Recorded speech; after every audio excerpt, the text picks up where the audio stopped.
Ini kan paradigma mahasiswa baru itu sebetulnya ya kuliah untuk kerja. Biasanya di perguruan tinggi itu ada yang namanya kegiatan mahasiswa, unit kegiatan mahasiswa di samping DEMA dan SEMA ya tentunya itu, atau ada organisasi-organisasi lain ya, eksternal gitu ya, yang itu juga melekat di usia-usia mahasiswa itu. Ketika kita berorganisasi melatih soft skill, public speaking, kemudian manajemen konflik organisasi, ya, dan itu kan ditingkatkannya di organisasi, Mas. Dulu ketua OSIS, sekarang rektor. Biasa. Strategi yang perlu kita terapkan di dalam perubahan paradigma sebetulnya ini kan paradigma mahasiswa baru itu sebetulnya ya kuliah untuk kerja. Nah, strategi apa Bu kira-kira yang memang kampus terapkan untuk merubah paradigma mahasiswa yang seperti itu? Ya, jadi gini, saya kira di semua kampus pasti sama sebenarnya ya, pasti ada. Itu sebenarnya kita sudah mewanti-wanti. Misalnya kayak kan kebanyakan gitu ya, kebanyakan. Seseorang yang menjadi tokoh atau misalnya menjadi pejabat di kampus gitu ya. Itu dulu ketika kuliah kok kayaknya mayoritas dulu dia aktivis. Kalau saya boleh ini ya, boleh melihat gitu ya, atau meneliti lah sekilas gitu. Yo ada sih yang murni mereka dulu ya kupu-kupu, kuliah pulang gitu juga ada gitu ya. Tapi kalau saya lihat lebih jauh itu kok kayaknya banyak yang mereka itu ketika kuliah tidak untuk dirinya sendiri, dalam artian tidak sekedar kuliah saja tapi ikut di organisasi. Nah, oleh karena itu maka biasanya di perguruan tinggi itu ada yang namanya kegiatan mahasiswa, unit kegiatan mahasiswa di samping DEMA dan SEMA ya tentunya itu, atau ada organisasi-organisasi lain ya, eksternal gitu ya, yang itu juga melekat di usia-usia mahasiswa itu. Contohnya kalau sekarang ya HMI, BMI, IMM gitu ya, kami gitu. Nah, ini sebenarnya yang menurut saya bagaimana agar mahasiswa itu tidak melulu sebagaimana tadi yang disampaikan oleh Mas Habib gitu.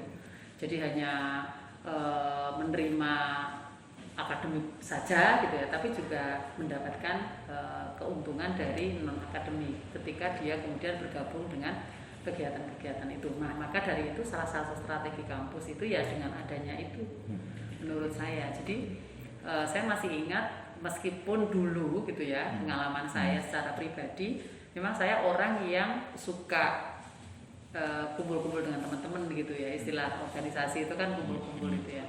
Cuma saat itu saya karena ketika saya di tataran sanawiyah, aliyah gitu ya, itu kebetulan di pondok pesantren, dan kok kebetulan itu mulai dari sanawiyah jadi OSIS gitu ya, pengurus OSIS, ketua OSIS. Kemudian di aliyah juga begitu. Jadi ketika kuliah itu saya pinginnya, kok saya rasanya capek ya organisasi terus gitu. Saya ingin cepatlah kuliah segera selesai gitu. Nanti kalau sudah selesai saya ingin lanjut lagi ke S2 dan seterusnya lah ya. Gambaran saya saat itu. Akhirnya memang di tahun pertama saya kuliah itu saya kupu-kupu. Kuliah pulang gitu. Nah, kemudian ada teman-teman yang satu alma mater dengan saya di aliyahnya itu heran gitu loh, kamu kok nggak ikut kegiatan organisasi apa sih gitu. Mbok ikut gitu. Saya bilang saya capek ya, saya udah kayaknya jenuh gitu. Kamu rugi kalau nggak ikut, teman saya itu gitu. Ikut organisasi di kuliah itu asik dan sebagainya. Akhirnya mau tidak mau karena ya teman ngajak gitu, saya akhirnya penasaran gitu loh. Oke lah, saya akhirnya membuka diri, saya ikut organisasi itu. Jadi akhirnya adalah yang saya ikuti gitu. Dan akhirnya terus dalam arti ya karena emang dari awal senang bareng-bareng gitu ya. Nah, maksud saya ingin menceritakan bahwa menyampaikan juga bahwa pengalaman saya ini ternyata saya istilahnya mengambil hikmahnya, mengambil hasilnya itu ya ketika kemudian saya sudah keluar dari kampus gitu. Merasa bahwa saya mudah dengan masyarakat, bisa lebih mudah membaur gitu. Saya peka terhadap hal-hal yang hubungannya dengan masyarakat, saya peduli begitu dengan masyarakat, dan ketika kemudian saya buktikan dengan saya menikah, kemudian saya masuk ke masyarakat itu mudah gitu loh ketemu dengan masyarakat dan ya tadi mengasah kepekaan kita gitu loh. Nah, kemudian saya ingat-ingat, oh iya, andai kan saya dulu mungkin gak ikut organisasi dan hanya hidup dengan diri saya sendiri aja, pasti tidak akan seperti ini gitu. Jadi maksud saya yang sedang menjadi mahasiswa nih gitu, jangan hanya sekedar ya cari ilmu secara akademik saja, karena sebenarnya hal-hal yang sifatnya akademik itu memang penting memang gitu ya, karena bagaimanapun juga kita butuh nilai dari itu kan, mau nggak mau pasti IPK itu pasti gitu ya. Apalagi misalnya untuk teman-teman yang punya harapan, gambaran bahwa next misalnya dia memang benar-benar memanfaatkan dan mengharapkan nilai IPK ini nanti yang akan digunakan untuk kerja misalnya, otomatis dia dituntut untuk itu. Tapi jangan salah bahwa itu semua sebenarnya kalau kita pandai-pandai mengatur waktu gitu ya, kita bisa kok sebenarnya istilahnya apa ya, kuliah sambil aktif di organisasi itu bisa gitu. Itu satu. Kemudian yang kedua, kalau saya sih lebih pada mengambil berkahnya ya. Berkah itu maksud saya begini, memang nggak bisa diukur ya keberkahan itu sesuatu yang sangat abstrak. Tapi saya lihatnya begini, dulu itu selama saya itu bisa nolong orang atau istilahnya orang bisa mengambil manfaat dari apa yang ada pada diri saya, itu saya yakin bahwa suatu saat saya akan tertolong oleh hal itu gitu. Jadi ibaratnya saya sering bantu teman, kemudian bantu masyarakat yang ada di sekeliling kampus saya gitu, atau lewat organisasi. Tadi pasti organisasi kan kegiatannya banyak ya. Pasti yang bersentuhan dengan langsung masyarakat itu saya kira pasti banyak. Kita kadang-kadang baksos gitu ya, atau misalnya ya lebih kepada baksos yang sifatnya sosial.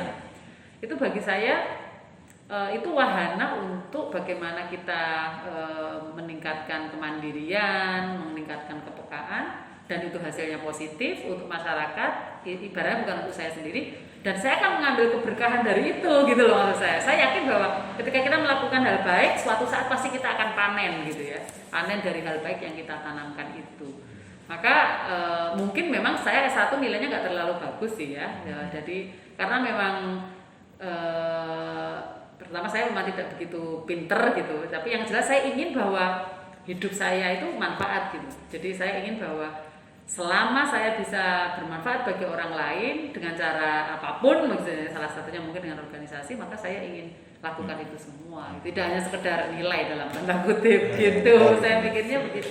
Jadi di kampus menyediakan kegiatan-kegiatan itu, dan bahkan juga di luar kampus ya, eksternal. Jadi tinggal kitanya aja sebenarnya, mahasiswa pilih aja mau ikut yang mana yang klik dengan apa yang dia rasakan, dia inginkan gitu. Dan saya kira apalagi sekarang ini ya banyak sekali untuk UKM itu, kita tinggal pilih aja gitu. Saya kira gitu. Ya. Tapi kalau saya perhatikan dari pengalaman Ibu tadi ya.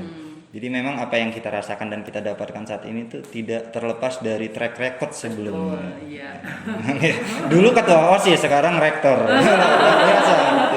Dan saya memang jujur saya nggak pernah mau kalau nggak jadi ketua. Jadi maksudnya bagi saya ya bukan sombong ya, tapi ini cita-cita dan maksud bukan apa ya, meningkatkan apa ya, rasa percaya diri gitu loh bagi saya. Jadi gini, saya dulu itu selalu punya pikiran begini, sama-sama kerja di organisasi, sama-sama ngopeni lah ya, ngopeni organisasi, sama-sama capeknya, nggak mau saya kalau jadi sekretaris atau bendahara gitu.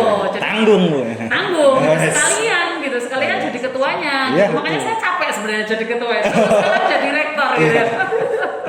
Jadi itu saya selalu tidak mau memang. Selalu tidak mau, karena pasti kalau saya punya ide gitu ya, mentok di ketua kan, ya kalau diiyain, kalau enggak kan nggak enak banget gitu. Punya ide. Jadi mungkin egois ya, justru egois ini yang kemudian membuat saya selalu berusaha untuk bisa menjual ya, saya menjual diri saya untuk pantas dijadikan ketua, gitu aja sih sebenarnya. Nah, kalau dari perspektif mahasiswa sendiri ya, dalam menanggapi strategi tadi itu, kira-kira strategi apa yang kemudian bisa menambah soft skill tadi yang bisa menyambung dari Bu Rektor tadi? Jadi sederhananya seperti ini Mas Ahmad. ketika paradigma awal dibangun bahwasanya kuliah itu hanya sandiwara untuk mengisi pengangguran supaya tidak ada pekerjaan, kuliahnya jadikan pekerjaan gitu. Tapi sebenarnya menjadi mahasiswa itu sebuah pekerjaan yang sangat luar biasa ribet dan rumit.